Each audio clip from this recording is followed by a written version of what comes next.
What's up la, Venture Seekers? Welcome back to my channel. Pinilit ni Lia na panatilihing masigla ang kanyang boses kahit na ang pawis ay nagsisimula ng mamuo sa kanyang noo. Itinutok niya ang maliit na kamera sa kanyang mukha at pagkatapos ay mabilis na inikot para ipakita ang daan sa harapan nila. Isang makitid na kalsadang lupa na tila nilamon na ng magkabilang gilid ng gubat.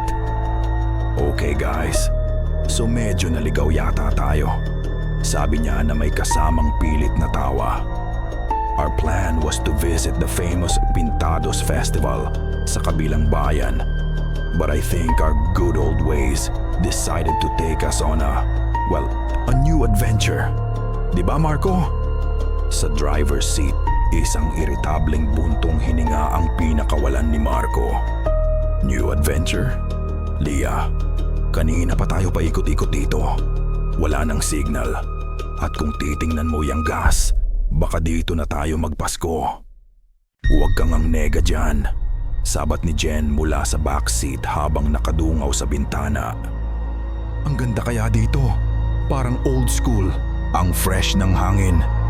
Fresh ba ka mo? Kinikilabutan ako dito, Jen. Parang may nanonood sa atin mula sa mga puno. Sagot ni Marco. Ibinaba ni Lia ang camera. Guys, stop it. We'll find our way back. Let's just enjoy the scenery. This is good content. Ngunit habang sinasabi niya iyon, isang kakaibang tunog ang nagsimulang marinig mula sa sasakyan. Biglang umubo ang makina.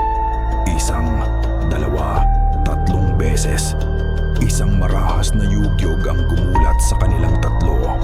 At pagkatapos, katahimikan. Isang nakakabinging katahimikan na pinalitan ang ugong ng makina. Sinubukan ni Marco na i-start ulit ang sasakyan. Ngunit ang tanging maririnig ay ang pag-click ng ignition na walang buhay. No, bulong ni Marco. Paulit-ulit na sinusubukan. Hindi. To pwedeng mangyari. Lumabas silang tatlo ng sasakyan. Ang hangin na kanina lang ay sinasabi ni Jen na fresh ay tila bumigat. Ang amoy ng mamasa-masang lupa at nabubulok na dahon ay pumuno sa kanilang mga baga. Ang mga puno, matatayog at balot ng baging ay tila mga higanting nakayuko at nagmamasid. Anong gagawin natin? Tanong ni Jen. Ang boses ay nanginginig na. Bago pa man makasagot si Lia, napansin niya ang isang bagay sa unahan. Isang lumang arko na gawa sa kahoy, halos natatakpan na ng mga halaman. May nakaukit ditong mga salita. Kupas na at halos hindi na mabasa. Maligayang pagdating sa baryo San Sinukuan. Sa ilalim ng arko, sa isang bangkong kawayan, ay may isang matandang lalaki na nakaupo. Nakayuko ito. Ang kanyang muka ay halos natatakpan ng sikong nahahap ng isang salakot na gawa sa nipa. May tao! Sabi ni Lia, nakaramdam ng kaunting pag-asa. Tara, magtanong tayo. Baka may mekaniko dito. Naglakad sila palapit. Habang papalapit, mas lalo nilang nakikita ang baryo sa likod ng arko. Mga bahay na gawa sa kahoy at pawid. Mukhang luma na at pinagdaanan na ng maraming taon. Walang kuryente, walang mga poste ng ilaw. Ang tanging liwanag ay nagmumula sa papalubog na araw na sumisilip sa mga dahon. At ang katahimikan, kakaiba. Walang huni ng mga bata, walang tahol ng aso, walang tunog ng radyo o telebisyon. Tanging ang paminsan-minsang lagaslas ng mga dahon sa hangin. Huminto sila sa harap ng matandang lalaki. Dahan-dahan itong nagangat ng ulo. Doon nila nakita ang kanyang mga mata. Maputi, Parang gatas na natuyo sa ilalim ng araw. Bulag ito. "Magandang hapon po, Lolo." Magalang na bati ni Lia. Sinubukan itago ang kaba sa kanyang boses. "Nasisiraan po kasi kami. May alam po ba kayong mekaniko o kahit sino pong pwedeng tumulong sa amin dito?" Hindi agad sumagot ang matanda. Ang kanyang ulo ay bahagyang tumagilid na para bang pinakikinggan niya hindi ang kanilang mga salita, kundi ang tunog ng kanilang mga paghinga. Pagkatapos ng ilang sandali, nagsalita ito. Ang boses niya ay mababa at garalgal, parang galing sa ilalim ng lupa. "Mga dayo," sabi nito, isang pahayag, hindi isang tanong. "Naligaw kayo?" "Opo, Lolo," sagot ni Marco. "Papunta po sana kami sa pista sa kabilang bayan." Isang kakaibang ngiti ang gumuhit sa mga labi ng matanda. Isang ngiting hindi umabot sa kanyang mga matang walang buhay. "Walang pista dito. Walang daan palabas kung hindi mo alam ang daan papasok." Nagkatinginan ang tatlo. Ang mga dayo ay hindi palaging nakakauwi. Dagdag pa ng matanda, bago muling yumuko at bumalik sa kanyang tahimik na paghihintay. Isang malamig na hangin ang umihip at kasabay nito, tumindig ang mga balahibo ni Lia sa batok. "Tara na, umalis na tayo dito," bulong ni Jen. Humawak sa braso ni Lia. Ngunit bago pa sila makatalikod, isang masiglang boses ang pumutol sa katahimikan. "Magandang hapon, mga bisita." Isang lalaking nasa edad 40 na may malaking tiyan at malapad na ngiti ang naglalakad papalapit sa kanila. Ipinakilala niya ang sarili bilang si Kapitan Tasio, ang pinuno ng baryo.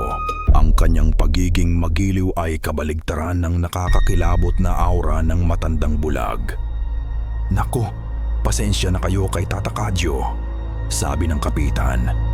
Tinapik ang balikat ng matanda na hindi man lang kumibo. "Medyo malilimutin na. Huwag kayong mag-alala. Nasiraan kayo? Walang problema. Pwede kayong manatili ngayong gabi. Bukas ng umaga, magpapadala ako ng tao para ipaayos ang sasakyan ninyo." Ang alok ay tila isang biyaya mula sa langit, ngunit hindi maalis sa isip ni Lia ang babala ni Tata Kadyo. Gayunpaman, wala silang pagpipilian. Gabi na at nasa gitna sila ng kawalan. "Maraming salamat po, Kapitan," sabi ni Lia. Pinilit ngumiti. "Walang anuman. Ituring niyo itong sarili niyong tahanan," sabi ng Kapitan Tasio. Ang kanyang ngiti ay hindi pa rin nawawala. "May isang bahay dito na hindi na tinitirhan. Medyo luma na pero pwede na ninyong pagpahingahan. Halikayo, ihatid ko na kayo." Sinundan nila ang kapitan papasok sa baryo. Bawat hakbang ay tila mas naglalayo sa kanila sa sibilisasyon. Ang mga bintana ng mga bahay na kanilang nadadaanan ay madidilim, ngunit pakiramdam ni Lia ay may mga matang nakatingin sa kanila mula sa kadiliman. Ang bahay na tinutukoy ng kapitan ay nasa dulo ng isang maliit na eskinita. Gawa ito sa maitim na kahoy at ang bubong na pawid ay may mga butas na. Puno ng alikabok at sapot ng gagamba ang loob. May isang lumang papag, isang lamesa at ilang upuan. "Pasensya na sa kalat," sabi ng kapitan. "Matagal na kasing walang nakatira. Sige, iwan ko na kayo para makapagpahinga. Huwag kayong mag-alala. Ligtas kayo dito sa sansinukuan." Pagkaalis ng kapitan, isang mabigat na katahimikan ang muling bumalot sa kanila. Sinindihan ni Marco ang flashlight ng kanyang telepono. Ang liwanag nito ay lumikha ng mga gumagalaw na anino sa mga dingding. Hindi ako mapakali dito, sabi ni Jen. Let's just lock the door. Habang si Jen at Marco ay inaayos ang kanilang mga gamit, sinimulan ni Leah na linisin ang isang sulok kung saan siya matutulog. Habang winawalis niya ang alikabok sa sahig na gawa sa kawayan, naramdaman niya ang isang kakaibang paggalaw sa ilalim ng kanyang mga daliri. Isang piraso ng sahig ang tila maluwag. Dahil sa kuryosidad, dahan-dahan niya itong inangat. Bumukas ito na parang isang maliit na pinto. Sa ilalim, sa isang sikretong espasyo, ay may isang bagay na nakatago. Isang baul, isang lumang baul, nagawa sa kahoy na may kandadong kinakalawang na. Mabigat ito sa alikabok at sa mga lihim na tila matagal na nitong itinatago. Ano yan? Tanong ni Marco. Itinutok ang ilaw ng kanyang telepono sa sahig. Isang baul, sagot ni Leah. Ang kanyang boses ay halos pabulong. Pinagpag niya ang alikabok sa takip. Ang kahoy ay madilim at mabigat, at ang kandadong bakal ay kinain na ng kalawang. Tulungan niyo akong buksan. Sinubukan nilang tatlo. Hinila ni Marco. Sinundot ni Jen ng hairpin. Ngunit hindi natinag ang kandado. Sa huli, sa sobrang inis, kumuha si Marco ng isang pirasong bakal mula sa sirang bintana at buong lakas na pinukpok ang kandado. Sa ikatlong palo, bumigay ito sa isang malakas na kalansing. Dahan-dahan, itinaas ni Leah ang takip ng baul. Isang amoy ng lumang papel, alikabok at panahon ang sumalubong sa kanila. Sa loob, maayos na nakatupi ang isang set ng damit. Isang lumang polo at pantalon na kaki. Tipikal na kasuotan noong mga dekada 80. Sa ilalim nito, may isang bagay na binalot sa makapal na tela. Maingat itong inilabas ni Leah. Pag-alis niya ng tela, bumungad sa kanya ang isang pamilyar na bagay. Isang lumang film camera, isang Pentax K100. Katulad ito ng camera na laging bit-bit ng kanyang lolo Ramon sa mga lumang litrato nila. Teka, bulong ni Leah sa sarili. Sa ilalim ng camera, may ilang rolyo ng pelikula na hindi pa nade-develop. At isang bagay pa, isang kwadernong balot sa katad. Ang mga pahina nito ay naninilaw na sa katagalan. Naramdaman ni Leah ang panlalamig ng kanyang batok kasabay ng pagtindig ng kanyang mga balahibo. Ang sulat kamay sa maliit na etiketang nakadikit sa pabalat. Pamilyar.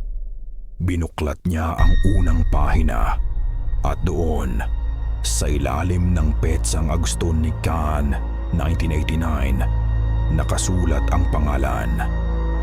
Isinulat ni Ramon Cruz. Hindi maaari, sabi ni Leah. Ang kanyang paghinga ay tila nahinto. Sino si Ramon Cruz? Tanong ni Jen.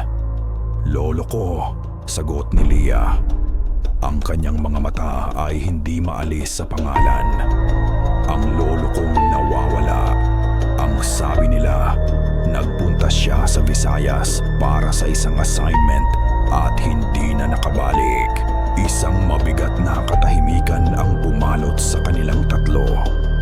Ang pagkakatuklas na ito ay mas nakakakilabot kaysa sa pagkasira ng kanilang sasakyan. Bakit narito ang mga gamit ng kanyang lolo? Sa isang abandonadong bahay sa gitna ng isang baryong wala sa mapa. Nanginginig ang mga kamay. Sinimulan basahin ni Leah ang unang entry sa journal. Ang sulat ay malinis at propesyonal. Agosto ni Mancuma, 1989. Sa wakas, narating ko rin ang baryo San Sinukuan. Kakaiba ang lugar na ito. Masigla, oo, ngunit may itinatagong hiwaga. Ang mga ngiti ng mga taga-baryo ay malalapad, ngunit hindi umaabot sa kanilang mga mata. Ipinadala ako rito ng aking editor para imbestigahan ang mga kwento-kwento tungkol sa sunod-sunod na pagkawala ng mga turista sa probinsya ng Panay. Sabi ng mga usapan sa syudad, gawa-gawa lang ito. Sabi ng mga matatanda sa mga karatig bayan, gawa ito ng mga aswang. Bilang isang mamamahayag, tungkulin kong alamin ang katotohanan. Ngunit dito sa San Sinukuan, ang pagiging magiliw nila sa mga bisita ay tila sobra-sobra. Tila isang pagtatanghal. Grabe, bulong ni Jen. Lumapit at sumilip sa journal. Pareho sa nangyari sa atin. Habang si Leah ay abala sa pagbabasa, si Jen ay hindi mapakali. Lumapit siya sa bintana at sumilip sa siwang ng mga kahoy. Guys, sabi niya, ang boses ay mababa. Kanina pa ako nakakaramdam na may nakatingin sa atin. Jen, guni-guni mo lang yan. Sabi ni Marco na nakaupo sa sahig at minamasahe ang kanyang sentido. Stress lang tayong lahat. Hindi, totoo. Giit ni Jen. Kanina, nung papunta tayo dito nakita ko. At ngayon, parang may anino sa pagitan ng mga puno. Nakatayo lang, nagmamasid. Lumapit si Marco at sumilip din. Wala naman, hayaan mo na yan. Bukas, aalis din tayo dito. Ngunit hindi na kumbinsi si Jen. Bumalik siya sa tabi ni Leah. Ang kanyang mga mata ay palingalinga sa madilim na sulok ng bahay. Nagpatuloy si Leah sa pagbabasa. Agosto 20, 1989, ikalawang araw. Inalok ako ni Kapitan Tasio, ang ama siguro ng kapitan ngayon, na manatili sa bahay na ito. Ang sabi niya, ito raw ang kanilang guest house.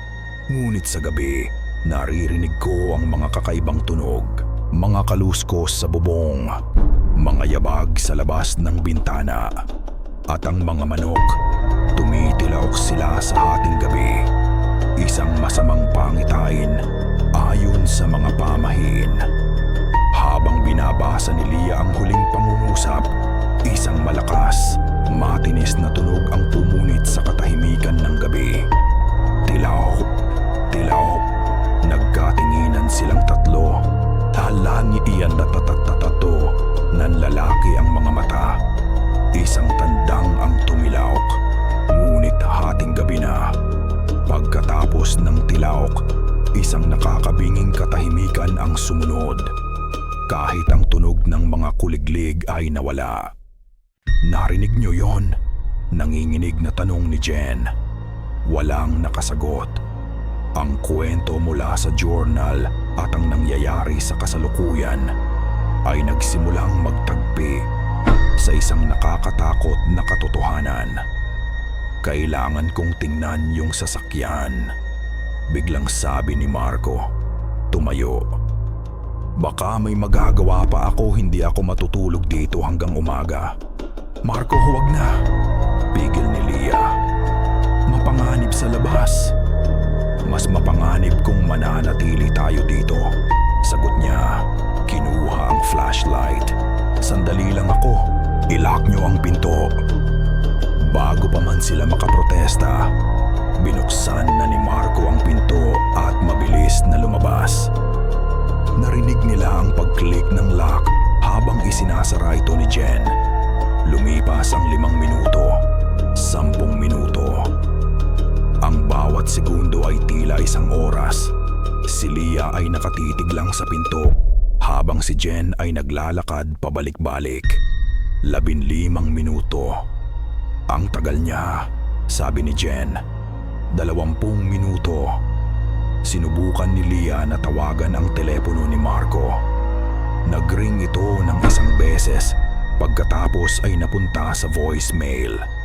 Leah, nagsimulang humikbi si Jen. May masamang nangyari. Tumayo si Leah, naglakad papunta sa pinto. Hahawakan na sana niya ang seradura nang bigla, mula sa di kalayuan, sa direksyon ng kakahuyan kung saan nila iniwan ang sasakyan, ay nakarinig sila ng isang tunog. Hindi ito isang malakas na sigaw. Ito ay maikli, pigil, parang isang taong sinakal sa gitna ng kanyang pagsigaw. At pagkatapos, katahimikan na naman. Ang panghuling katahimikan ng gabi. Gulat. Pagkatapos ay takot. Pagkatapos ay purong sindak. "Marco!" Sigaw ni Jen, kasabay ng malakas na kalabog sa pinto. "Buksan mo to. Kailangan nating tulungan si Marco." "Wag!" Pigil ni Leah. Hinawakan ang braso ng nanginginig na kaibigan. "Hindi natin alam kung ano ang nasa labas. Pero narinig mo yon. Baka napano na siya." Pagpupumilit ni Jen, ang kanyang mukha ay basang-basa na sa luha. Sa gitna ng kanilang pagtatalo, nakarinig sila ng mga yabag at boses sa labas. Mabilis na lumapit ang mga ito. Bumukas ang kanilang pinto. Si Kapitan Tasio, may hawak na gasera, kasama ang ilan pang mga taga-baryo na may dalang mga sulo at itak. "Anong nangyayari dito?" Narinig namin ang sigaw. Tanong ng kapitan. Ang kanyang mukha ay nagpapahayag ng pag-aalala. Ngunit sa likod ng apoy mula sa gasera, ang kanyang mga mata ay tila may kakaibang kislap. "Si Marco po, yung kasama namin." Humahagulgol na paliwanag ni Jen. Lumabas po siya para tingnan yung sasakyan. Tapos may narinig po kaming sigaw. Nagkatinginan ang mga taga-baryo. Isang hindi mabasa, ngunit mabigat na tingin ang ipinukol nila sa isa't isa. "Huwag kayong mag-alala, mga ineng," sabi ng kapitan sa isang boses na pilit pinapakalma. "Hahanapin namin siya. Manatili lang kayo dito sa loob ng bahay. Mas ligtas kayo rito." Iniwan silang dalawa sa bahay, habang ang grupo ng mga lalaki ay naglakad patungo sa kakahuyan. Mula sa bintana, nakita ni Leah at Jen ang paggalaw ng mga sulo na lumilikha ng mga sayaw ng anino sa pagitan ng mga puno. Ang kanilang paghahanap ay tila isang ritual na isinasagawa sa dilim. Ngunit walang narinig na sigaw, walang tawag sa pangalan ni Marco. Tanging ang tahimik at sistematikong paggalaw ng mga ilaw sa kadiliman. Pagkalipas ng halos isang oras, bumalik sila. Ang kanilang mga mukha ay blanko. "Pasensya na," sabi ng kapitan. Tinanggal ang kanyang sombrero.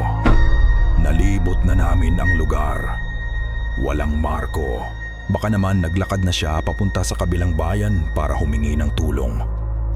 "Imposible!" protesta ni Leah. "Hindi niya kami iiwan." "At paano niyo ipapaliwanag yung sigaw?" "Baka hayop lang sa gubat," mabilis na sagot ng kapitan. "Isang baboy ramo marahil. Huwag kayong mag-alala.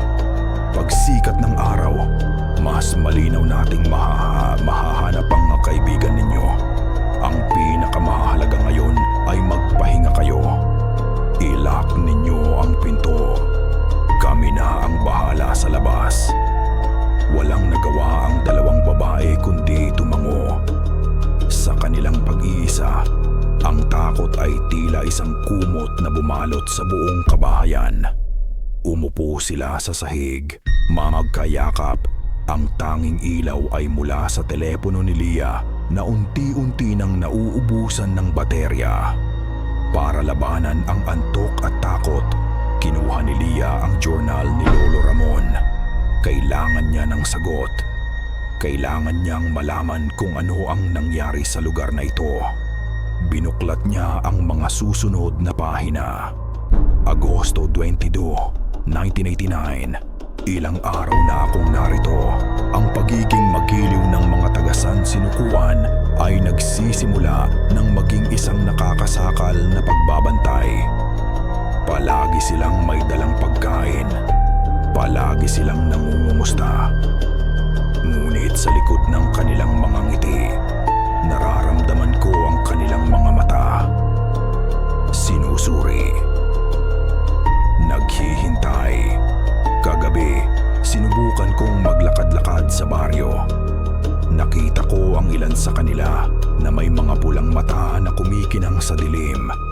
Sabi ng kapitan, epekto lang daw ito ng pag-inom nila ng basi, isang lokal na alak. Hindi ako naniniwala. Napahigpit ang hawak ni Lia sa journal. Ang mga pulang mata. Naalala niya ang kislap sa mga mata ni Kapitan Tasio kanina. Nagpatuloy siya sa pagbabasa. Agosto 24, 1989. May isang matandang manggagamot dito. Sabi nila, isa raw siyang albularyo. Kinausap ko siya.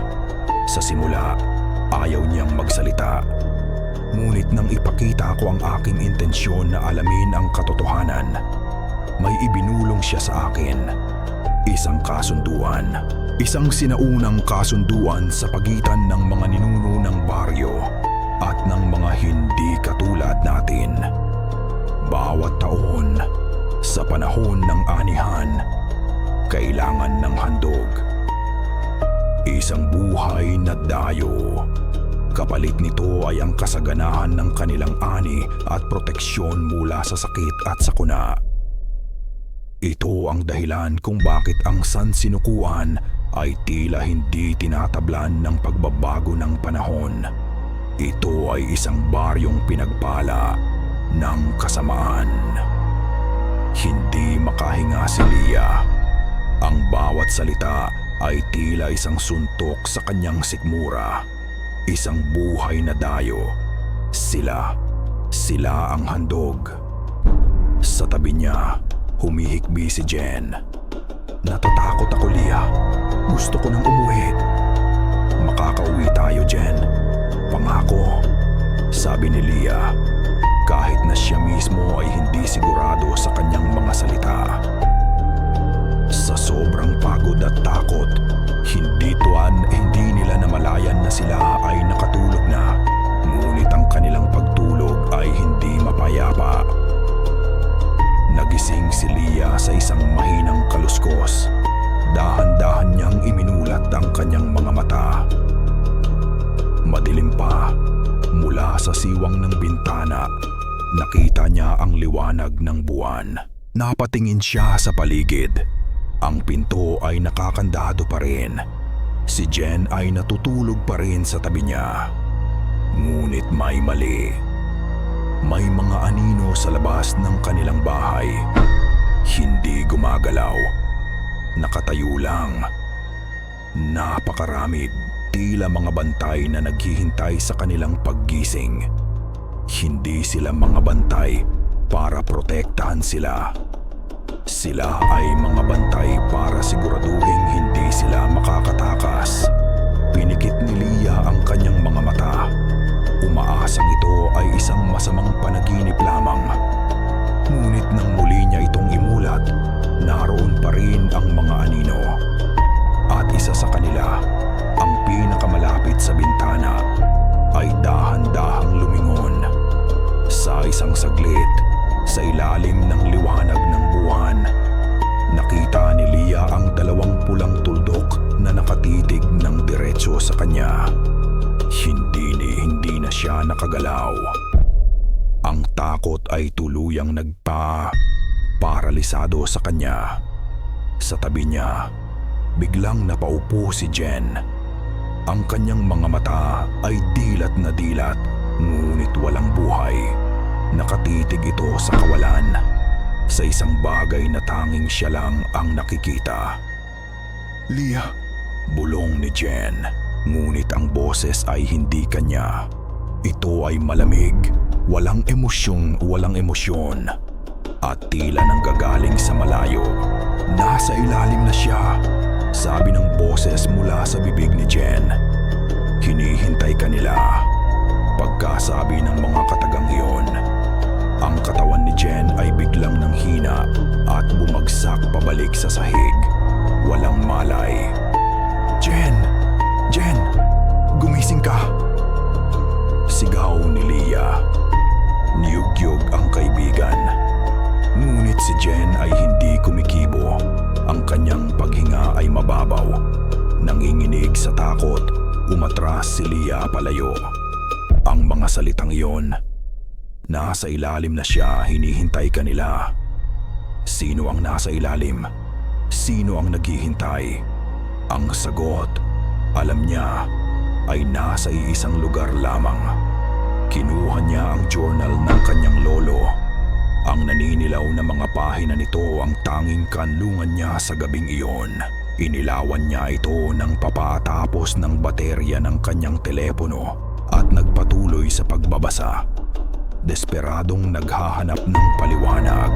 Ang POV ng kwento ay lumipat mula kay Leah patungo sa mga salita ni Ramon Cruz na isinulat mahigit 30 taon na ang nakalipas. Agosto 26, 1989. Hindi ako makatulog. Ang mga sinabi ng matandang albularyo ay umuulit-ulit sa aking isipan. Isang kasunduan, isang handog. Ginamit ko ang aking pagkukunwaring interes sa kanilang kultura para magtanong-tanong. Nabanggit ng isang matandang babae ang tungkol sa luya na itim. Isang espesyal na uri ng luya na dito lang daw tumutubo sa San Sinukuan. Sabi niya, ito raw ay isang anting-anting, proteksyon laban sa masasamang espiritu. Ngunit ang paraan ng pagkakasabi niya, tila mayroon pa itong ibang gamit. Kagabi, sinundan ko ang ilan sa mga taga-baryo. Pumunta sila sa isang lumang simbahan sa gilid ng baryo, malapit sa kakahuyan. Hindi sila pumasok sa loob. Sa likod ng simbahan, sa isang maliit na espasyo na napapaligiran ng malalaking puno ng balete, nagsagawa sila ng isang ritual. Nagtago ako sa likod ng isang malaking bato. Nakita ko silang bumuo ng isang bilog sa paligid ng isang maliit na siga. Ngunit ang sinusunog nila ay hindi ng ordinaryong kahoy. Sinusunog nila ang mga tuyong ugat ng itim na luya. Ang usok nito ay mabango ngunit nakakahilo. Nagsimula silang mag-usal ng mga salitang hindi ko maintindihan. Isang sinaunang dialekto. Ang kanilang mga boses ay mababa at sabay-sabay, parang ugong ng isang malaking bubuyog. Ang kanilang mga anino sa ilalim ng apoy ay tila humahaba at nag-iiba ng anyo. Sa isang saglit, sa gitna ng kanilang pag-awit, nakita ko ito, ang kanilang mga mata. Lahat sila pula, nagliliyab na parang mga baga sa dilim. Ito ay isang panawagan, isang paghahanda. Hindi nila pinapaalis ang masamang espiritu. Tinatawag nila ito. Napahinto si Leah sa pagbabasa. Ang kanyang puso ay dumadagundong sa kanyang dibdib. Pinilit niyang pakalmahin ang sarili. Inalala niya ang baul. Binalikan niya ito at muling hinalughog ang loob. Sa ilalim ng mga damit, sa isang maliit na supot na gawa sa tela, nakita niya ito. Isang maliit, kulubot na piraso ng ugat. Maitim na parang uling, luya na itim. Isinilid niya ito sa kanyang bulsa. Hindi alam kung bakit, ngunit naramdaman niyang ito'y matuwahim mahalaga. Tumingin siya sa labas. Papasikat na ang araw. Ang mga anino na nagbabantay sa kanila ay nawala na para bang sila ay bahagi lamang ng kadiliman. Ilang sandali pa, gumalaw si Jen. Dahan-dahan itong umupo, hawak ang kanyang ulo. Anong nangyari? Tanong niya. Ang kanyang boses ay paos. Ang sakit ng ulo ko, parang nanaginip ako ng masama. Jen, may sinabi ka kagabi, sabi ni Leah, dahan-dahan. Ha? Wala akong natatandaan, sagot ni Jen, naguguluhan. Ang huli kong naalala ay umiiyak ako dahil kay Marco. Tapos, wala na. Blanko na. Napansin ni Leah ang isang bagay sa pulso ni Jen. Isang maitim na marka. Hinawakan niya ito. Ano to? Tanong ni Leah. Tiningnan ni Jen ang kanyang pulso. Isang bilog na pasa na may 5 maliliit na marka sa paligid na para bang hinawakan ito ng napakahigpit ng isang kamay na may matutulis na kuko. Hindi ko alam, sabi ni Jen. Ang takot ay muling gumuhit sa kanyang mukha. Wala yan dyan dati. Bumukas ang pinto. Si Kapitan Tasyo may dalang isang bandehadong pagkain. Ang kanyang ngiti ay kasing lapad ng dati, na para bang walang nangyaring masama sa nagdaang gabi. Magandang umaga, mga ineng. Nagdala ako ng almusal. Masaya niyang sabi. Kamusta ang tulog niyo? Hindi sumagot si Leah. Tinitigan niya lang ang kapitan. Ang kanyang mga mata ay naghahanap ng kahit anong bahid ng kasinungalingan. Nakita niya ito sa paraan ng pag-iwas ng tingin ng kapitan. Nahanap niyo na po ba si Marco? Tanong ni Leah. Ang boses ay malamig. Ang ngiti ng kapitan ay bahagyang nawala. Hindi pa. Ngunit huwag kayong mag-alala. Nagpatawag na ako ng mga tao mula sa kabilang bayan para ayusin ang sasakyan ninyo. Marahil mamayang hapon ay darating na sila. Isang kasinungalingan. Alam ni Leah na walang darating. Sila ay mga bihag. Habang kumakain sila ng kanin at tuyo na dala ng kapitan, pinagmasdan ni Leah ang mga taga-baryo sa labas. Nagtatrabaho sila sa kanilang mga bakuran, nag-uusap, tumatawa, mukha silang normal. Ngunit ngayon, sa likod ng kanilang mga ordinaryong gawain, nakikita na ni Leah ang katotohanan. Sila ay mga kulto, mga tagasunod ng isang madilim na kasunduan. At ang kanilang kabaitan ay ang pinakamatulis na patibong. Sa dulo ng pahina ng journal na kanyang binabasa, may isang pangungusap na isinulat ni Ramon na tila nagmamadali. Nahanap ko na ang pasukan. Tinatawag nila itong balay sa ilalom. Kailangan kong pumasok. Kailangan kong kumuha ng ebidensya. Balay sa ilalom. Sa salitang Ilonggo, ang ibig sabihin nito ay ang bahay sa ilalim. Hindi ako naniniwala sa iyo, Leah. Ang boses ni Jen ay mataas at nanginginig. Isang halo ng takot, kot at pagtanggi. Maghapon silang nagkulong sa loob ng bahay. At ang tensyon sa pagitan nilang dalawa ay tila isang pader na unti-unting lumalaki. Jen, buksan mo ang mga mata mo. Giit ni Leah. Iwinawasiwas ang journal. Nakasulat lahat dito. Ang kasunduan, ang handog. Hindi ito coincidence. Isang lumang kwaderno lang yan. Ganti ni Jen. Ang mga luha ay nagsisimula na namang mamuo sa kanyang mga mata. Baka sira na ang ulo ng lolo mo noon. O baka katang-isip niya lang lahat. Mas maniniwala pa ako kay Kapitan Tasyo. Sinabi niyang darating ang tulong kaya maghihintay ako. Walang darating, Jen. Hindi mo ba nakikita? Yung pasa sa pulso mo, yung sinabi mo kagabi, hindi ka naligtas. Hinila ni Jen ang kanyang manggas. tinakpan ang maitim na marka. Tigilan mo na yan. Tinatakot mo lang ang sarili mo. At ako. Hindi na sumagot si Leah. Walang saysay. Pinili ni Jen na maniwala sa isang magandang kasinungalingan kaysa harapin ang isang nakakatakot na katotohanan. Muling bumagsak ang gabi sa sansinukuan. Mas mabilis, mas madilim. Ang katahimikan sa labas ay mas mabigat, mas may banta. Bawat kaluskos ng dahon, bawat huni ng hangin ay nagiging sanhi ng kanilang pagkabigla. Sinubukan ni Leah na barikadahan ang pinto gamit ang lumang lamesa. Si Jen naman ay umupo sa isang sulok, yakap-yakap ang kanyang mga tuhod. Nakapikit na parabang sa paggawa noon ay mawawala ang lahat.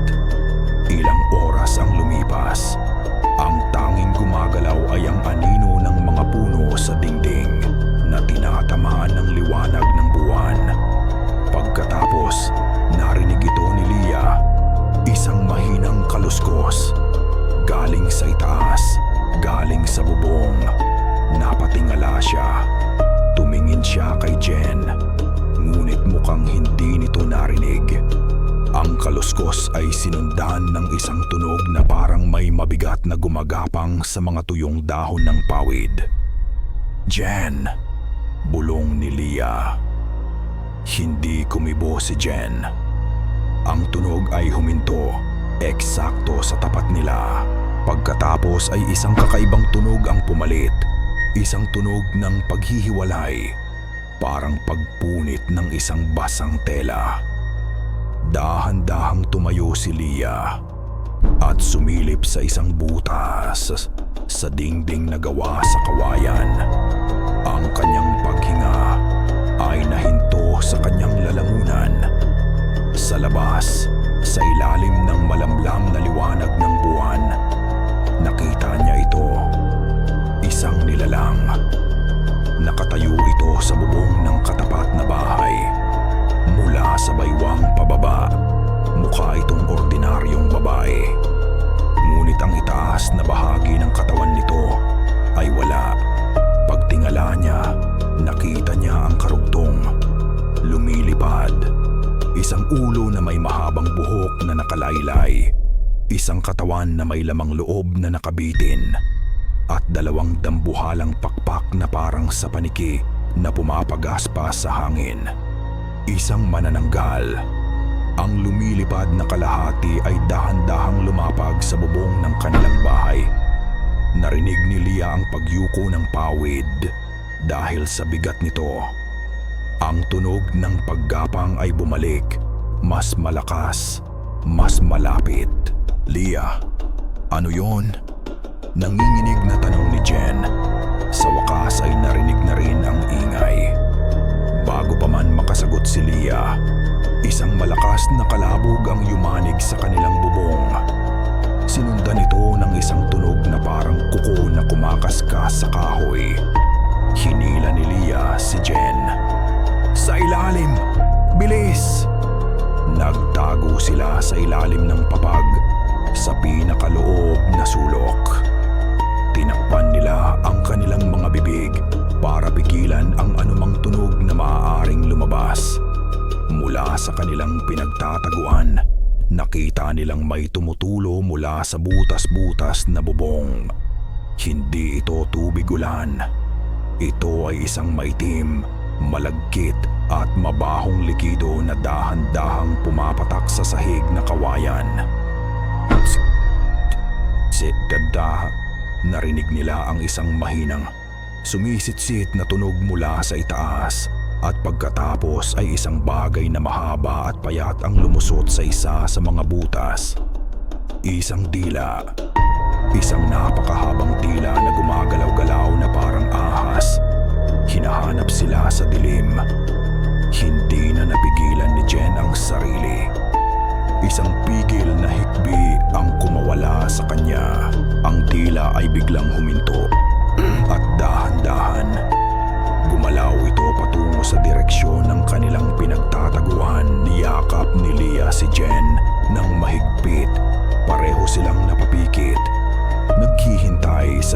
maiiwasang katapusan.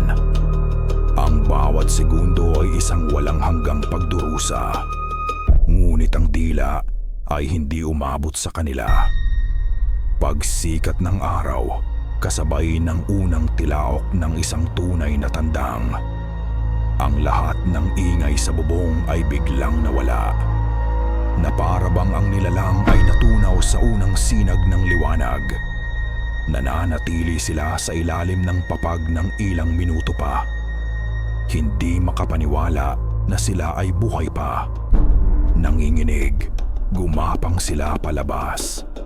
Ang maitim na likido sa sahig ay naroon pa rin. Kumikinang sa liwanag ng umaga.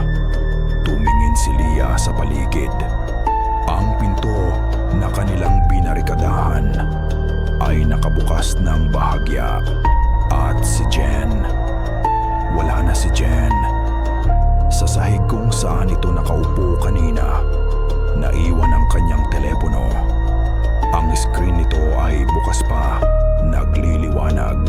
Ipinapakita nito ang huling litratong kinunan niya bago sila maligaw. Isang selfie. Nakangiti siya, masaya. Walang kamalay-malay sa kadilimang naghihintay sa kanya. Wala nang luha. Ang takot na kanina lang ay bumabalot kay Lia ay napalitan ng isang malamig at matigas na bagay sa kanyang dibdib. Desperasyon. Wala na si Jen. Wala na si Marco. Ako na lang ang susunod. Ang kaisipang iyon ay hindi na isang tanong, kundi isang katiyakan. Ngunit kung mamamatay siya, hindi siya mamamatay nang naghihintay lang sa dilim. Kailangan niyang malaman kung ano ang nangyari sa kanila. Kailangan niyang harapin kung ano man ang nagtatago sa ilalim ng baryong ito. Ang tanging pag-asa niya ay ang journal. Kung may sagot sa kabaliwang ito, nasa mga pahina yun.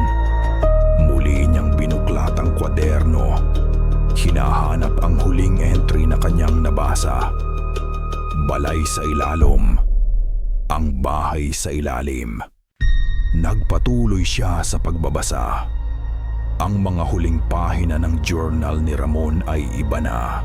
Ang sulat kamay ay hindi na malinis at propesyonal. Ito ay nagmamadali, magulo, puno ng takot at determinasyon. Agosto 28, 1989.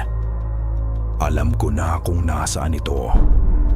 Sinabi sa akin ng matandang albularyo bago siya biglang nagkasakit at namatay. Ang balay sa ilalom ay hindi isang bahay. Ito ay isang sistema ng mga kuweba sa ilalim ng baryo. At ang pasukan, napakatuso nila. Itinago nila ito sa lugar na hinding-hindi mo iisipin. Sa likod ng lumang simbahan, may isang balon.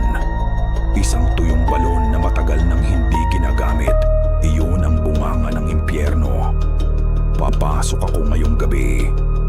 Kailangan kong gawin ito. Mayroon akong kamera. Mayroon akong ilang rolyo ng pelikula. Kailangan ng mundo na malaman ang nangyayari dito. Kung hindi ako makabalik, sana ay may makahanap nito. Alamin ninyo ang katotohanan. Huwag kayong magtitiwala sa kanilang mga ngiti. Iyon ang huling entry. Pagkatapos noon, mga blankong pahina na lang. Isinara ni Lia ang journal. Ang kanyang desisyon ay nabuo na. Maghihintay siya hanggang sa pinakamadilim na oras ng gabi. At susundan niya ang mga huling yapak ng kanyang lolo. Ang paghihintay ay isang pagpapahirap. Bawat anino ay tila isang halimaw. Bawat tunog ay isang banta.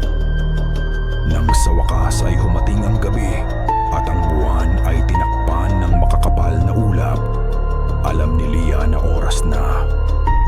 Dahan-dahan, tinanggal niya ang barikada sa pinto. Huminga siya ng malalim, kinuha ang telepono, ang journal, at ang maliit na piraso ng itim na luya. Pagkatapos ay lumabas siya sa kadiliman. Ang baryo San Sinukuan sa gabi ay parang isang sementeryo. Ang mga bahay ay mga puntod at ang mga bintana ay mga matang blangkong nakatitig. Naglakad si Lia ng walang ingay, nanatili sa mga anino. Ang kanyang puso ay dumadagundong sa kanyang dibdib. Ang bawat kaluskos ng tuyong dahon sa ilalim ng kanyang mga paa ay parang isang sigaw sa katahimikan. Nakita niya ang lumang simbahan sa dulo ng baryo. Ang kampanaryo nito ay sira na at ang mga pader na bato ay balot na ng lumot at baging. Nagbigay ito ng isang nakakakilabot na silweta laban sa madilim na kalangitan. Gaya ng sinabi sa journal, nagpunta siya sa likod. At doon, sa gitna ng mataas na damo, nakita niya ito. Ang balon. Ang bibig nito ay gawa sa mga lumang bato at natatakpan ito ng makakapal na baging na gumagapang. Sumilip si Lia sa loob. Kadiliman. Isang kadiliman na tila may bigat na humihila sa kanya pababa. Ngunit may isang bagay pa. Isang bagay na nagpatunay na nasa tamang lugar siya. Isang makapal na lubid, lumana at halos mabulok na, ang nakatali sa isang malaking bato sa tabi ng balon at nakalaylay pababa sa kadiliman. Ang lubid na ginamit ng kanyang lolo. Walang pag-aalinlangan. Walang pag-aatubili kung may pagkakataon siyang makita ulit sina Marco at Jen. Ito na iyon. Humawak siya ng mahigpit sa lubid, ipinikit ang kanyang mga mata, at sinimulan ang pagbaba. Ang hangin ay unti-unting lumalamig habang siya ay bumababa. Ang amoy ng basang lupa at lumot ay pumuno sa kanyang mga baga. Madulas ang lubid at ilang beses siyang muntik nang bumitaw. Ngunit nagpatuloy siya. Pababa, pababa, pababa sa sinapupunan ng lupa. Pagkatapos ng tila walang katapusang pagbaba, naramdaman ng kanyang mga paa ang solidong sahig. Bumitaw siya sa lubid at bumagsak sa lupa. Nilibot niya ang paligid. Kadiliman. Isang ganap na kadiliman na hindi pa niya naranasan sa buong buhay niya. Nanginginig, kinuha niya ang kanyang telepono at binuksan ang flashlight. Ang mahinang sinag ng liwanag ay tumagos sa dilim. Nasa loob siya ng isang malaking kuweba. Basa ang mga pader at may mga stalactite na nakabitin mula sa kisame na parang mga pangil ng isang dambuhalang hayop. Ang hangin ay malamig at malagkit. May amoy ng basang lupa, lumot at isang bagay na mas luma at mas masangsang, amoy ng kamatayan. Itinutok niya ang ilaw sa sahig. Sinusundan ang mga yapak na naiwan sa putik. May mga bago at may mga luma. Iginilid niya ang sinag ng ilaw sa mga pader ng kuweba. At doon, nakita niya ito. Mga marka. 12-dosenang mga pangalan at simbolo ang nakaukit sa pader na bato. Ang iba ay luma na at halos hindi na mabasa. Ngunit ang iba ay sariwa pa. Ang mga ukit ay ginawa gamit ang isang bagay na maitim at mamula-mula na natuyo na sa paglipas ng panahon. Dugo. Dahan-dahan niyang sinundan ang listahan ng mga pangalan gamit ang ilaw ng kanyang telepono. Mga pangalang banyaga, mga pangalang Pilipino, mga biktima, mga handog. At sa pinakahuling linya, sa ibaba ng lahat, ay isang pangalan na kumitil sa natitira niyang pag-asa. Ramon Cruz. Nabitawan ni Lia ang kanyang telepono. Bumagsak ito sa putikang sahig. Ang ilaw nito'y nagpaikot-ikot na lumilikha ng mga naghahabulang anino sa mga pader ng kuweba. Ang pangalan ng kanyang lolo. Isang testamento. Isang puntod. Hindi siya nakatakas. Namatay siya dito. Kasabay ng katotohanan iyon ay ang isa pang mas masakit na pag-unawa. Wala na rin sina Marco at Jen. Sila ay naging bahagi na ng madugong kasaysayan ng lugar na ito. Pinilit niyang tumayo, nanginginig ang mga tuhod. Dinampot niya ang telepono, ang tanging liwanag niya sa impyernong iyon. Kung mamamatay siya dito, kailangan niyang malaman ang lahat para sa kanyang lolo. Sa di kalayuan, may narinig siyang isang tunog, isang kaluskos. Mabilis pinatay niya ang ilaw ng telepono at nagtago sa likod ng isang malaking bato. Dalawang anino ang pumasok sa kuweba mula sa isang mas madilim na lagusan. May dala silang sulo. Sila ay mga taga-baryo. May hinihila silang isang malaking sako na gawa sa abaka. Mabigat ito at nag-iiwan ng maitim at basang marka sa sahig. Nagtago si Lia sa kadiliman, pinipigilan ang kanyang paghinga. Dinaanan siya ng dalawang lalaki nang hindi siya napapansin at nagpatuloy sila sa mas malalim na bahagi ng kuweba. Habang naghihintay, Wiyamadihitay, muli niyang binuksan ang journal. Sa pinakahuling pahina, gamit ang pinakamahinang liwanag ng kanyang telepono.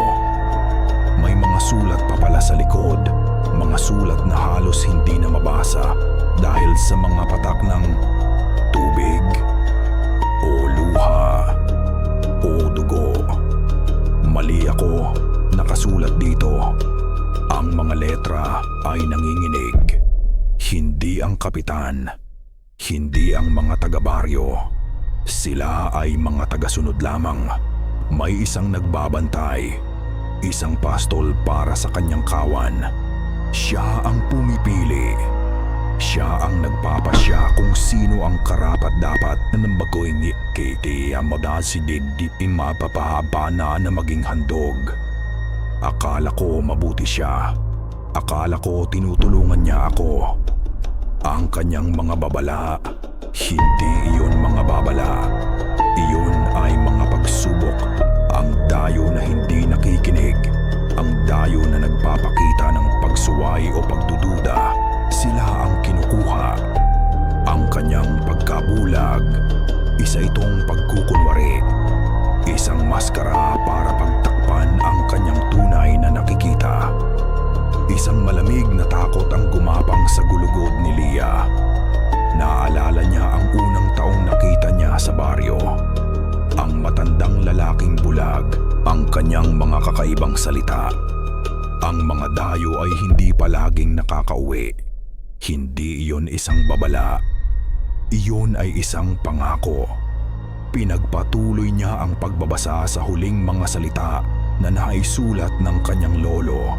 Mga salitang tila isinulat sa gitna ng kawalan ng pag-asa. Hindi siya bulag. Ang kanyang mga mata ay nakakakita ng higit pa sa ating nakikita. Siya ang tagabantay ng tarangkahan. Siya ang tagabantay. Ang pangalan niya ay Kadyo. Sa sandaling nabasa ni Lia ang pangalang iyon, isang pamilyar na boses ang bumasag sa katahimikan ng kuweba. Isang boses na mababa, garalgal, at puno ng isang nakakakilabot na kalmadong awtoridad. Nagmumula ito sa pasukan ng kuweba, mula sa itaas. Alam kong nandiyan ka, Apo. Nanigas si Lia. Hindi siya lumingon. Hindi niya kailangang lumingon. Kilala niya ang boses na iyon. Ang boses na nagbigay sa kanila ng unang babala. Ang boses ng demonyong nag-aanyong isang kawaawang matanda, si Tata Kadyo. Dahan-dahan lumingon si Lia. Nakatayo ito sa bukana ng balon. Ang kanyang silueta ay nakatayo laban sa malamlam na liwanag ng buwan sa labas. Hindi na siya nakayuko. Ang kanyang tindig ay tuwid at puno ng kapangyarihan, at ang kanyang mga mata sa dilim ng kuweba. Nakita ni Lia na ang mga matang iyon ay hindi maputi. Sila ay nagliliyab. Dalawang maliit na pulang baga na nakatitig ng diretsyo sa kanya, tumatagos sa kadiliman, tumatagos sa kanyang kaluluwa. Matagal ka naming hinintay. Sabi ni Tata Kadyo, ang bawat salita ay isang dagundong sa tahimik na kuweba. Ang iyong lolo ay isang matapang na tao, ngunit siya, tulad mo, ay masyadong mausisa, masyadong matigas ang ulo. Hindi siya nakinig. Hindi makapagsalita si Lia. Ang kanyang dila ay tila nakatali. Ngayon, pagpapatuloy ng matanda, ang kasunduan ay kailangang matupad. Ang balanse ay kailangang maibalik, isang dugo para sa kasaganahan, isang kaluluwa para sa kapayapaan. Sa likod ni Tata Kadyo, isa-isang lumitaw ang mga anino ng mga taga-baryo. Ang kanilang mga mukha ay seryoso, walang emosyon. Sila ay mga deboto na handang gawin ang lahat para sa kanilang madilim na pananampalataya, para sa kanilang tagabantay. Wala na siyang tatakbuhan, wala nang matataguan. Nasa puso na siya ng kasamaan, at ang mga pader ay unti-unting sumasara sa kanya. Walang sigaw, walang salita. Tanging ang utos ng katawan, tumakbo. Sa isang iglap, tinalikuran ni Lia ang nakakakilabot na tanawin at tumakbo palayo, papalalim sa madilim na lagusan kung saan nanggaling ang dalawang taga-baryo kanina. Wala siyang plano. Wala siyang direksyon. Ang tanging alam niya ay kailangan niyang lumayo kay Kadyo at sa mga matang pula nitong nagliliyab. Hindi siya sinundan ni Kadyo, ngunit ang kanyang boses ay humabol sa kanya. Isang alingaw-ngaw na gumagapang sa mga pader ng kuweba. Mas malakas at mas nakakatakot kaysa sa anumang sigaw. Saan ka pupunta, Apo? Ang boses ay tila nang gagaling sa lahat ng direksyon. Hindi mo matatakasan ang iyong kapalaran. Ito ay isang karangalan. Patuloy sa pagtakbo si Lia. Ang sahig ay madulas at maputik. Ilang beses siyang nadapa, ngunit mabilis siyang bumabangon. Ang sinag ng ilaw mula sa kanyang telepono ay humahampas sa mga dingding, lumilikha ng mga gumagalaw na anino na tila mga makamay na sumusubok na abutin siya. Ito ang aming balanse, patuloy ng boses ni Kadyo, na ngayon ay tila isang sermon mula sa impyerno. Ang lupa ay nagbibigay sa amin ng kasaganahan.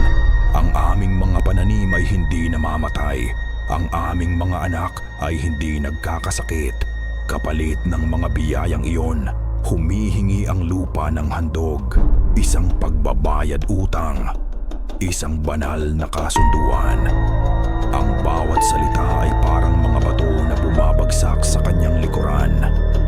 Binilisan ni Lia ang kanyang takbo hanggang sa ang kanyang mga baga ay tila sasabog. Pagkatapos, bigla na lang lumawak ang makitid na lagusan. Napahinto siya. Nasa loob siya ng isang mas malaki at mas malawak na kuweba. Ang kisame nito ay mataas, puno ng mga naglalakihang stalactite. Ang hangin dito ay mas malamig at may isang kakaibang, matamis-tamis na amoy. At sa gitna ng kuweba, nakita niya ang pinagmumulan ng amoy. May mga nakatayong sulo sa paligid, nagbibigay ng isang mamula-mulang liwanag. Sa liwanag na iyon, nakita ni Lia ang ilang malalaking kulungan na gawa sa kawayan. At sa loob ng mga kulungan, Marco, Jen, bulong ni Lia. Ang kanyang boses ay basag. Naroon sila. Nakaupo sa sahig ng magkahiwalay na kulungan. Buhay. Ngunit ang kanilang mga mata ay bukas at blanko. Nakatitig sa kawalan. Hindi sila gumagalaw. Hindi sila kumukurap. Para silang mga manikang basag na inabandona. Tumakbo si Lia papalapit sa kulungan ni Jen. Jen, gumising ka! Sigaw niya. Nyug-yug ang mga rehas na kawayan. Walang reaksyon. Marco! Ganun din. Tila ang kanilang mga kaluluwa ay kinuha na. At ang naiwan na lang ay ang kanilang mga walang laman na katawan. Sa gitna ng mga kulungan, may isang malaking altar na gawa sa itim na bato. Ang ibabaw nito ay makinis dahil sa katagalan, ngunit nababahiran ng mga tuyo at nangingitim na dugo. Dito inihahandog ang mga biktima. Isang malamig na pakiramdam ang biglang bumalot kay Lia. Isang pakiramdam na hindi na siya nag-iisa. Dahan-dahan, lumingon siya. Mula sa pinakamadilim na sulok ng kuweba, sa kabilang dulo ng altar, may gumalaw. Hindi ito tao. Ito'y matangkad, payat, at ang mga braso nito ay abnormal ang haba, halos sumayad sa lupa. Ang balat nito ay maputla na parang balat ng isang taong nalunod. Dahan-dahan itong humakbang papalabas ng anino at nang tamaan ng liwanag ng sulo, nakita ni Lia ang mukha nito. Isang mukha ng isang matandang babae, ngunit walang emosyon, na may mga labing itim at mga matang. Dalawang pulang matang nagliliyab na may kasama pang dilaw sa gitna. Parang mga mata ng isang buwitreng naghihintay sa pagkamatay ng kanyang biktima. Ang Nuchua, ang pinuno ng mga aswang. Hindi ito sumigaw. Hindi ito gumawa ng anumang marahas na kilos. Tinitigan lang nito si Lia. Ang ulo nito ay bahagyang tumagilid na para bang sinusuri ang isang kakaibang insekto. Pagkatapos, nagsalita ito. Ang boses nito ay hindi tunog tao. Ito ay isang tunog na lumapa sa bato. Isang sitsit na tila humihigop sa hangin at init sa paligid. Ang dugo ng krus, sitsit ng nilalang. Ang matagal na naming hinihintay. Hindi maalis sa isipan ni Lia ang mga salitang iyon. Ang dugo ng krus. Paano? Paano nalaman ng nilalang na ito ang kanyang apelyido? Hindi mo naiintindihan. Ang sitsit ng aswang dahan-dahang gumalaw palapit sa altar. Ang mahahabang kuko nito ay kumakaluskos sa batong sahig. Ang iyong lolo, si Ramon Cruz. Hindi siya isang ordinaryong handog. Sa likuran ni Lia, narinig niya ang pagdating ni Tata Kadyo at ng mga taga-baryo. Binuo nila ang isang kalahating bilog sa likod niya. Tinatakan ang lahat ng posibleng daan para makatakas. Si Lia ay nakulong sa pagitan ng mga panatikong taga-baryo at ng reyna ng mga halimaw. Ang lolo mo ay matalino. Pagpapatuloy ng Nuchua, ang mga pulang mata nito ay nakatitig kay Lia. Nang malaman niya ang lahat, nang mahuli na namin siya, hindi siya sumigaw. Hindi siya nagmakaawa. Sa halip, nakiusap siya. Dahan-dahang lumapit si Tata Kadyo. Ang kanyang dating kaawa-awang anyo ay tuluyan ng napalitan ng isang nakakatakot na awtoridad. Nagalok siya ng isang kasunduan. Sabi ni Kadyo, ang kanyang boses ay umalingaw-ngaw sa buong kuweba. Ang kanyang buhay, kapalit ng isang pangako. Ititigil namin ang pagkuha ng mga dayo. Ang kasunduan ay mahihimbing hanggang sa isang kadugo niya, isang nagtataglay ng apelyidong Cruz. Ang kusang bumalik sa sansinukuan. Ang bawat salita ay parang isang suntok na nagpabagsak sa natitirang pag-asa ni Lia. Ang kanyang pagdating dito, hindi ito isang aksidente.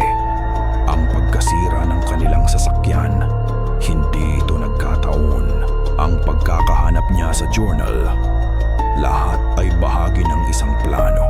Isang plano na isinulat sa dugo ng kanyang sariling lolo 36 na taon na ang nakalipas. Hindi siya nabigo sa kanyang misyon. Dagdag pa ni Kadyo, may bahid ng paghanga sa kanyang boses. Ibinigay niya ang kanyang buhay para iligtas ang mga dayo na susunod sana sa kanya. Ibinili niya sila ng panahon, ngunit ang panahon ay may katapusan. At ikaw, apo, ikaw ang katapusan. Tumingin si Lia sa kanyang mga kaibigan, kina Marco at Jen. Nakaupo pa rin sila na parang mga estatwa. Ang kanilang mga isipan ay bihag sa isang lugar na hindi niya abot. Ano ang mangyayari sa kanila? Tanong ni Lia. Ang boses niya ay nanginginig. Ang kasunduan ay malinaw. Sagot ng Nuchua. Isang dugo para sa kasaganahan. Kapag ang dugo ng Cruz ay dumaloy sa altar na ito, ang utang ay mababayaran. Ang iyong mga kaibigan ay magigising na parang mula sa isang masamang panaginip. Malaya silang makaalis. Ang pagpipilian ay inilatag sa kanyang harapan. Kasing lamig at kasing tigas ng batong altar. Ang kanyang buhay para sa buhay ng kanyang mga kaibigan. O ang kanilang lahat ay mamamatay sa gabing iyon.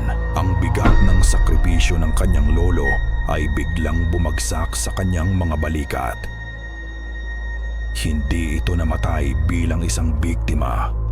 Namatay siya bilang isang bayani. Gumawa ng isang imposibleng desisyon para iligtas ang iba. At ngayon, ipinapasa sa kanya ang bigat ng desisyong iyon. Naaalala niya ang piraso ng itim na luya sa kanyang bulsa. Ang proteksyon. Ang sandata. Ngunit paano niya ito gagamitin laban sa kanilang lahat? Isang desisyon ang nabuo sa kanyang isipan. Isang desisyon na hindi pagsuko, kundi pagtanggap. Pagtanggap sa kanyang pamana. Pagtanggap sa dugo na dumadaloy sa kanyang mga ugat. Tumingin siya ng diretso sa mga mata ng Nuchua. Pagkatapos ay kay Tata Kadyo. Wala nang takot sa kanyang mga mata. Napalitan ito ng isang matigas at nagliliyab na determinasyon. Kung kailangan nyo ng dugo ng Cruz. Sigaw niya. Ang kanyang boses ay umalingaw-ngaw sa buong kuweba. Ginulat ang lahat. Eto na. Bago pa man may makakilos, dumampot siya ng isang matulis na piraso ng bato mula sa sahig. Walang pag-aalinlangan, sinugatan niya ang kanyang palad. Malalim, masakit. Ang dugo ay agad na bumulwak, mainit at pula. Hindi siya umatake. Hindi siya tumakbo. Sa halip, lumakad siya papalapit sa altar. Itinaas niya ang kanyang kamay na duguan sa ibabaw ng itim na bato. Kasabay ng pagpatak ng kanyang dugo sa malamig na ibabaw ng altar, isang mahinang ugong ang nagsimulang marinig. At ang altar na naging tahimik sa loob ng 36 na taon ay nagsimulang magliwanag mula sa loob. Ang liwanag mula sa altar ay hindi banal. Ito ay isang malamig, mamula-mulang liwanag na tila humihigop ng init sa paligid, kasabay ng ugong na unti-unting lumalakas. Ang mga taga-baryo ay napaurong, isang halo ng pagkamangha at takot ang makikita sa kanilang mga mukha. Maging ang lutsua ay bahagyang umatras. Ang mga pulang mata nito ay nanliliit, pinagmamasdan ang hindi inaasahang pangyayari. Si Lia, habang patuloy na dumudugo ang palad, ay naramdaman ang isang kakaibang enerhiya na dumadaloy mula sa altar, papasok sa kanyang katawan, isang malamig na kuryente. Ang kasunduan ay natutupad. Sigaw ni Tata Kadyo, itinaas ang kanyang mga kamay. Purihin ang lupa! Ngunit may isang bagay na mali. Ang reaksyon niyo ay masyadong marahas. Ang ugong ay masyadong malakas. Ito na ang pagkakataon ni Lia. Habang ang atensyon ng lahat ay nasa nagliliwanag na altar, mabilis niyang kinuha ang piraso ng itim na luya mula sa kanyang bulsa gamit ang kanyang kabilang kamay. Ito ang huling baraha ng kanyang lolo, isang bagay na hindi inaasahan ng mga aswang. Hindi lang ito isang proteksyon, at hindi lang ito isang sangkap sa kanilang ritual. Naalala niya ang mga salita sa journal, proteksyon laban sa masasamang espiritu. Ngunit paano kung ang proteksyon ay hindi sa pagtataboy, kundi sa paglilinis? Sa isang mabilis na kilos, ibinato niya ang itim na luya sa ibabaw ng altar, eksakto sa lugar kung saan pumapatak ang kanyang dugo. Ang epekto ay madalian at marahas, nang ang itim na luya na puno ng esensya ng lupa ay sumayad sa dugo ng krus na siyang susi sa kasunduan. Sa ibabaw ng altar na siyang sentro ng kapangyarihan, isang reaksyon ang naganap. Isang nakakasilaw na puting liwanag ang sumabog mula sa altar. Hindi ito malamig at mamula-mula. Ito ay mainit at dalisay. Ang ugong ay naging isang matinis na tunog na sumakit sa kanilang mga tenga. Ara! Ang unang sumigaw ay ang lutsua. Ang dalisay na liwanag ay parang asido sa balat nito. Umuusok ang kanyang mga braso at mukha. Ang mga taga-baryo ay sumigaw din, tinatakpan ang kanilang mga mata. Ang iba ay bumagsak sa lupa, nangingisay. Ang buong kuweba ay nagsimulang yumanig. Malalaking tipak ng bato ang nagsimulang mahulog mula sa kisame. Ang kasunduan ay hindi natupad. Ito ay nabasag. Sa gitna ng kaguluhan, si Lia, na tila hindi apektado ng liwanag, ay tumakbo. Ang kanyang layunin ay iisa, ang mga kulungan. Marco! Jen! Sigaw niya. Sinipa niya ang pinto ng kulungan ni Jen. Ang kawayan na naging marupok na dahil sa katagalan ay nabasag. Hinila niya ang walang malay na kaibigan palabas. Ganoon din ang ginawa niya kay Marco. Mabigat sila, ngunit dala ng adrenaline. Gaya nga sa samdetandende, nagawa niyang kaladkarin silang dalawa palayo sa gumuguhong altar. Ang liwanag mula sa altar ay nagsimulang humina, ngunit ang pagyanig ng kuweba ay lalong lumalakas. Ang lagusan kung saan sila pumasok ay nagsimulang matabunan ng mga bumabagsak na bato.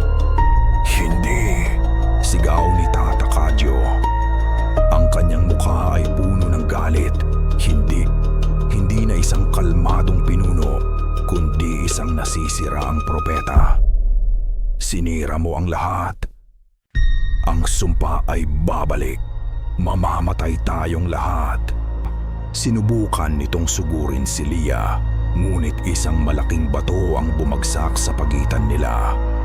Tinabunan ang daan. Kinaladkad ni Lia ang kanyang mga kaibigan, patungo sa tanging daan palabas, ang balon. Bawat hakbang ay isang pakikipaglaban. Ang alikabok at usok ay pumupuno sa hangin. Ang mga sigaw ng mga nasasaktang taga-baryo at ng nag-aapoy na aswang ay umuulit-ulit sa kanyang likuran. Nang malapit na sila sa paanan ng balon, isang anino ang biglang sumulpot mula sa usok at alikabok.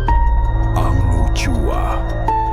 Ang kalahati ng mukha nito ay sunog na at ang isa sa mga pakpak nito ay punit-punit, ngunit buhay pa ito. At ang mga mata nito na puno ng purong pagkamuhi ay nakatitig kay Leah. Sa isang mabilis na kilos, sinunggaban nito ang bukong-bukong ni Leah.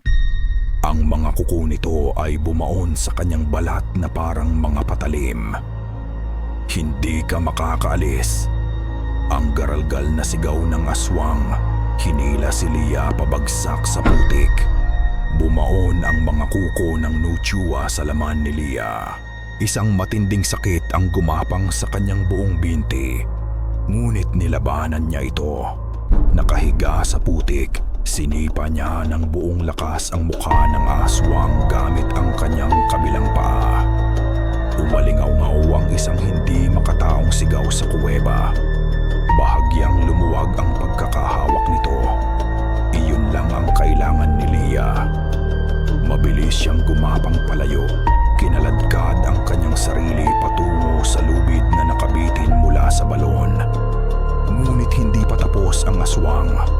Kahit nasusunog ang balat at hirap ng gumalaw, muli itong sumugod. Sa desperasyon, kinapa ni Leah ang anumang bagay sa sahig na maaari niyang gamitin.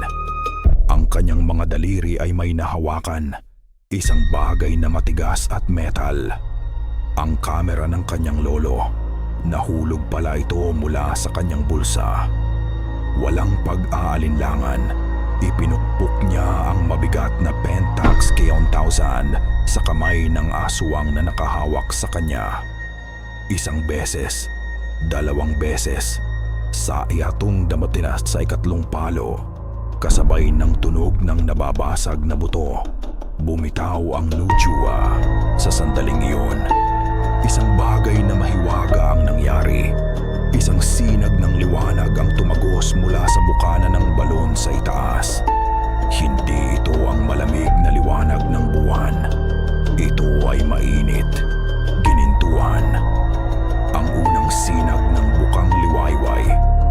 Nang tumama ang liwanag ng araw sa balat ng Nuchua, umusok ito ng husto.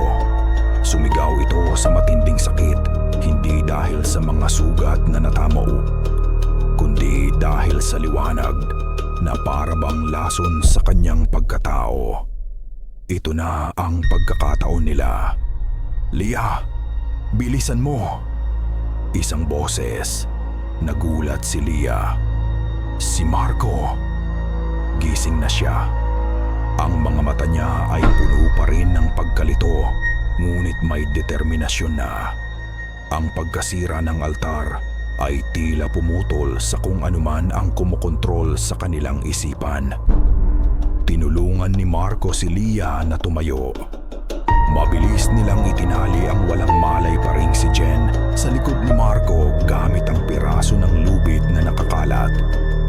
Pagkatapos, si Leah, kahit hirap nang maglakad dahil sa sugat, ang unang umakyat sa lubid. Sumunod si Marco, dala-dala si Jen. Bawat akyat ay isang pagpapahirap na nanakit ang kanilang mga kalamnan, at ang takot ay nagbibigay ng kakaibang lakas. Sa kanilang likuran, ang mga sigaw ng Nuchua ay unti-unting humihina habang gumagapang ito pabalik sa kadiliman, palayo sa nakamamatay na liwanag ng araw. Pag-akyat nila sa ibabaw, bumagsak sila sa damuhan, humihingal, nanginginig, basang-basa ng putik, pawis, at dugo. Ngunit buhay. Tumingin si Leah sa paligid. Ang baryo San Sinukuan ay nakakabinging tahimik. Wala nang mga ngiti. Wala nang pagtatanghal. Ang mga bahay ay mukhang mga walang lamang ataol sa liwanag ng umaga. Ang hangin ay mabigat sa amoy ng usok na lumalabas mula sa mga siwang ng lupa sa paligid ng simbahan. Ang balay sa ilalom ay gumuho at kasama nito ang kasunduang nagbigay buhay at sumpa sa baryo. Nakatayo sa tabi ng balon, nakita ni Lia ang isang katawan na nadaganan ng gumuhong bahagi ng simbahan. Isang taga-baryo. Sa kamay nito na nakaunat, may isang bagay na kumikinang, ang susi ng kanilang sasakyan. "Marco, ang sasakyan," sabi ni Lia. Tinulungan nila ang isa't isa na makatayo at dahan-dahang naglakad pabalik sa kalsada kung saan nila iniwan ang sasakyan. Doon, naghihintay ito na parang isang pangako ng kaligtasan. Pumasok si Marco sa driver's seat. Isinaksak niya ang susi. Huminga siya ng malalim. Inikot niya ito. Umubo ang makina. Isang beses, 2 beses, "Huwag ngayon, pakiusap," bulong ni Lia. Sa sa 3 pag-ikot, umugong ang makina. Buhay. Mabilis na pinatakbo ni Marco ang sasakyan, umikot at humarurot palayo sa kalsadang lupa. Hindi sila lumingon. Ngunit, habang papalayo sila, napatingin si Lia sa side mirror. Sa arko sa pasukan ng baryo, sa gitna ng usok at pagkawasak, may isang aninong nakatayo. Si Tata Kadyo. Nakatayo lang ito, hindi gumagalaw, nakatingin ng diretso sa direksyon nila. At sa unang pagkakataon, mula sa malayo, nakita ni Lia ang isang bagay sa mukha nito na mas nakakakilabot kaysa sa galit. Isang ngiti. Isang malamig, mapanuri at puno ng kaalamang ngiti na para bang sinasabi, "Nanalo ka ngayon, ngunit ang laro ay hindi pa tapos." Ilang linggo na ang nakalipas. Ang sikat ng araw sa Maynila ay kasing tindi ng dati. Ang ingay ng trapiko ay kasing gulo pa rin. Ang buhay ay nagpatuloy na para bang walang nangyari. Ngunit para kay Lia, ang lahat ay nagbago. Si Marco at Jen ay nagising sa ospital. Ang sabi ng mga doktor, sila ay dumanas ng severe psychological shock and dehydration. Wala silang maalala buwas sa nangyari sa Barrio San Sinukuan. Ang huling memorya nila ay ang pagkasira ng sasakyan sa isang kalsadang lupa. Ang mga sumunod na 2 araw ay isang malaking blanko sa kanilang isipan. Sinubukan nilang magtanong kay Lia. Ngunit hindi niya kayang sabihin ang katotohanan. Paano mo sasabihin sa iyong mga kaibigan na sila ay muntik nang maging handog sa isang ritual para sa mga aswang? Kaya nagsinungaling siya. Sinabi niyang nakatulong ang ilang taga-baryo na naayos ang sasakyan at umalis sila. Ang kanilang trauma, sabi niya, ay marahil dahil sa stress at pagod. Tinanggap nila ang paliwanag, ngunit may nagbago sa kanilang pagkakaiban. Isang pader na hindi nakikita ang naitayo sa pagitan nila. Si Lia na lang ang nag-iisang nagtataglay ng bigat ng katotohanan. Gabi-gabi, binabangungot siya. Nakikita niya ang mga pulang mata. Naririnig ang sitsit ng nuchua. Nararamdaman ang pagbaon ng mga kuko nito. At palagi, sa dulo ng panaginip, nakikita niya ang ngiti ni Tata Kadyo. Sa kanyang silid, nakaupo siya sa harap ng kanyang laptop. Bukas ang kanyang video editing software. Nasa timeline ang mga huling video clips na kanyang nakunan bago ang lahat ng lagim. ang masayang tawanan nila sa sasakyan. Ang kanyang biro tungkol sa new adventure, ang unang kuha niya sa arko ng San Sinukuan.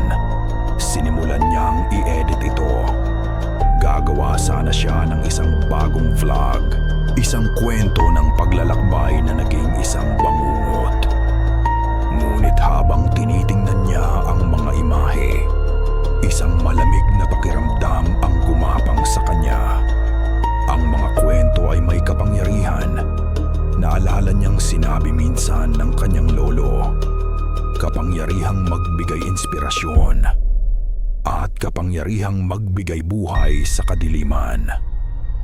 Ano ang mangyayari kung i-upload niya ito? May maniniwala ba? O mas masahol pa, mayroon bang magiging katulad niya, mausisa at walang takot, na susubukang hanapin ang baryong wala sa mapa? Iisipin nilang ito ay isang matapang na adventure at baka sa susunod wala ng itim na luya o dugo ng krus na makapagliligtas sa kanila. Ang ngiti ni Tata Kadyo ay bumalik sa kanyang isipan. Ang ngiti na iyon ay hindi ngiti ng pagkatalo. Ito ay ngiti ng isang manlalarong nakahanap ng bagong piyesa. Ikaw ang bagong kwento, tila sinasabi nito. At sa pamamagitan mo, ang San Sinukuan ay muling tatawagin. Naintindihan na niya. May mga kwentong hindi dapat isinasalaysay. May mga pintong hindi dapat binubuksan. May mga lugar na dapat manatiling nakalimutan. Sa isang mabilis na desisyon, pinindot niya ang select all. Pagkatapos, delete. Pinanood niya habang ang mga masasayang alaala, ang mga ebidensya ng kanilang bangungot ay isa-isang nabubura mula sa timeline. At nang matapos, tinungo niya ang recycle bin at pinindot ang empty. Tapos na, hindi na siya si Leah Venture. Ang babaeng yun ay namatay sa balay sa ilalong.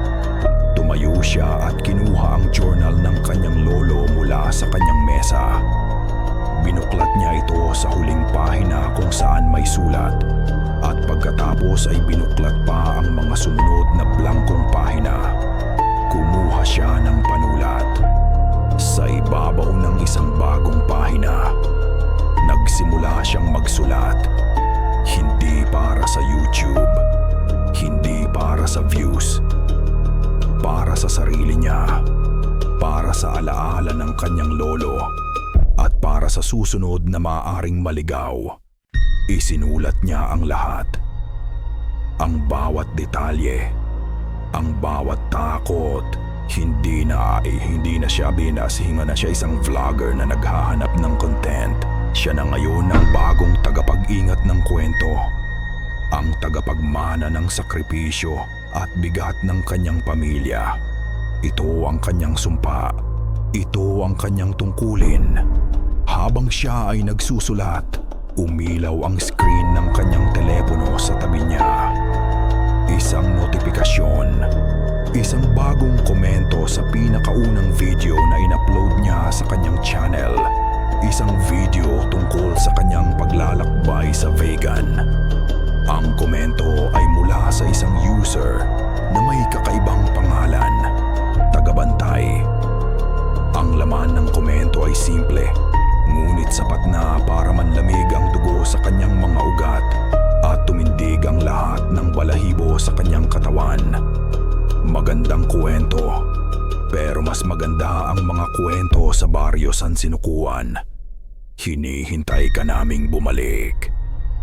At dito nagtatapos ang madilim na kwento ni Leah De Leon at ang misteryo ng baryo San Sinukuan. Mula sa kaibuturan ng aking puso, maraming salamat sa inyong pagsama sa paglalakbay na ito. Habang isinusulat ko ang bawat kabanata, tila kasabay ninyo akong naglakbay sa dilim.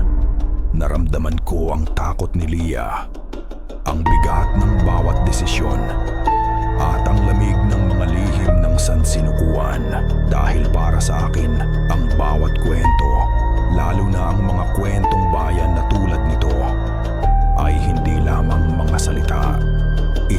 ay isang piraso ng ating kultura, isang piraso ng ating kaluluwa.